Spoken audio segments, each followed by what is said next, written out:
আপনাদের সাথে একটা গল্প করব, এই জন্য আজকে হাজির হয়েছি। আসলে একটা জায়গার একটা উপলক্ষ থাকে, যেমন আমি আছি এখন বসুন্ধরা শপিং মলে, একটু দেখাও তো। এই যে বসুন্ধরা শপিং মলে এখানে আছি, কিন্তু এই জায়গাটাতে শপিং মল মানে শপিং করতে মানুষ আসে, কিন্তু না, সবাই শপিং করতে আসেন না। কথাটা শুনে অবাক হইলেন যে সবাই শপিং করতে আসেন না, তাহলে এখানে আসে কি জন্য? ভাই, এখানে অনেকে আড্ডা দিতেও আসে। তার প্রমাণ হচ্ছে এই যে দেখেন অনেকে বসে আছে।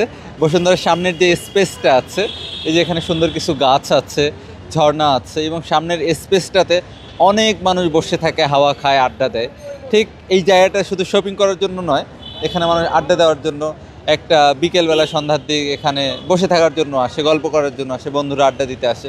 একটা জায়গা অনেক পারপাসে ব্যবহার হয়, একটা জায়গায় অনেক উপলক্ষ থাকে, কিন্তু ওই জায়গাটাকে কেন্দ্রবিন্দু করে আপনি যদি একটা জিনিসকে মানুষের মনে জায়গা নিতে পারেন, বিজনেসের জায়গাটা থেকে, ওই জায়গাটা থেকে সিস্টার কনসার্ন বলেন, যারা বিজনেস করে দেখবেন অনেক তাদের প্রোডাক্ট, যারা ব্যবসা করে তো তাদেরই মনে হয় সব কিছু। যেমন বসুন্ধরা ব্যবসা করে, তাদের কি নাই? তাদের এক একটা অকেশনে, তাদের যদি পানির ফ্যাক্টরি থাকে, তাদের কোম্পানি এমপ্লয়ি যদি হয় 30,000, তাদের একটা প্রোগ্রামে পানির বোতলে চলে যাচ্ছে 30,000 থেকে 60,000। তার মানে যারা বিজনেস ধরেছে একটা কোনো কিছু দিয়ে, তারা কিন্তু আরও 10টা জিনিসকে ক্যাচ করছে।